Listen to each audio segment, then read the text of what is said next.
Belenilşi ýaly halkara derejetindäki giň möçörli forumlaryň we doşluklyň geçirilýän merkezi hökmüne akrar edilen Türkmenistan dünýäň gyzyklanma bildirgen Islenlik ýurdu we awryly halkara guramalar bilen deň hukukly anlaşmak we birek-bire hormat goýmak esasyna ýola goýulan gatnaşyklar üçin hemişe açykdyr. Şunu Türkmenistan bilen Birleşen Milletler Guramasynyň arasynda durnukly ösüş babatda hyzmatdaşlygyň çarçowy maksatnamasyny taýýarlamak boýunça öňde durýan wezipeler aralyp maslahatlaşyldy. Meclisiň dowamyna ýurdumyzyň prezident we milli maksatnamalaryna laýyklykda Türkmenistanyň durnukly ösüş babatda hyzmatdaşlygyň çarçowy maksatnamasynyň çäklerinde Birleşen Milletler Guramasy bilen 2026-2030 ýyllar üçin hyzmatdaşlygynyň milli derejedäki möhüm ugurlaryna garaldy. Şeýle hem 2026-2030 ýyllaryň döwründe Türkmenistan bilen Birleşen Milletler Guramasynyň arasynda durnukly ösüş babatda hyzmatdaşlygyň täze çarçowy maksatnamasyny işläp taýýarlamak utgaşdyrmak, onu ýol kartasyny taýýarlamak meseleleri barada çykyşlarda bellenildi. Şol ruwatyň özüne netijelik häsiýete eýe bolan meclisde durnukly ösüş babatda hyzmatdaşlygynyň welakty işleňleşdirmägiň, şol sanda Birleşen Milletler Guramasy bilen bilelikdäki taslamalar taýýarlamak mümkinçilikleri aralyp maslahatlaşyldy.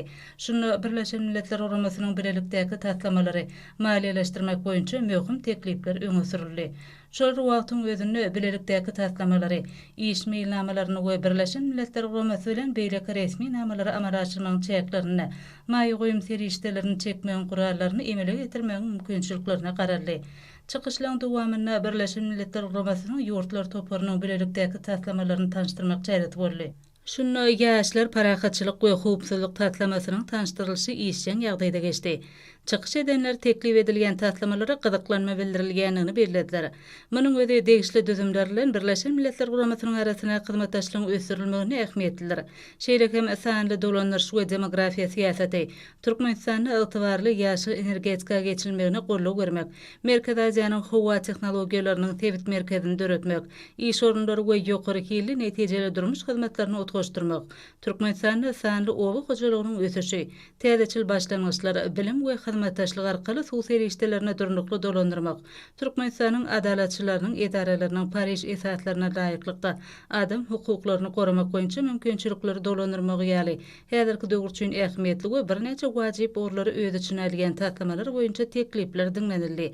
Öňe sürülen teklipleriň ähmiýeti olary netijeli amala aşyrmagyň ugurlary boýunça edilen çykyşlarda we başlangyçlaryň ýurtlaryň arasynda hyzmatdaşlygyň ösdürilmegine, halkara giňişligine, parahatçylygyň, howpsuzlygyň, azyk bolçylygynyň we ekologiýa wadançylygynyň berkitilmegine möhüm orun eýleýänini belläp, çykyş edenler bar bolan mümkinçilikleriň üstünlikli durmuşa geçirilmegi ugruna bilelikdäki tagallalaryny gaýgyrmajakdyklaryny anandyrdylar. Häzirki döwürde ýurdumyz dünýä ähmiýetli şol sany howaň üýtgeme bilen baglanşykly meseleleň, ähli-umumy ekologiýa babatdaky wezipeleň çözülmegine hemme taraplaryň oýlanşykly çemeleşmeleň we tagallalaryň gönükdirilmeligine esasy ugry edilýär. Şunu ýurtlaryň daşary siýasat strategiýasyna we diplomatik golluklyň işine möhüm ähmiýet berilýär. Bu bolsa ähli-umumy parahatçylygyň berkitilmeginiň möhüm şertini emele getirýär. Doşu gatnaşyjylar Türkmenistanyň dünýäde parahatçylygyň we saatlaşykly ösüşiň üpjün edilmegine, ekologiýa wadançylygynyň berkitilmegine, Birleşen Milletler Guramasyny hem-de onuň düzümleri bilen ýola goýulan hyzmatdaşlygyň giňeltilmegine ähmiýet berýänini belläp, munyň üçin türkmen halkynyň milli liderine we hormatly prezidentimize hoşallyk sözlerini beýan etdiler. Türkmenistan Birleşen Milletler Guramasy konsultatiw geňeşiň jemleri boýunça degişli alalaşyklara gol çekilmegi, kesgitlenen ugurlar boýunça öňde goýulan maksatlara ýetmekde möhüm ähmiýetli bolar.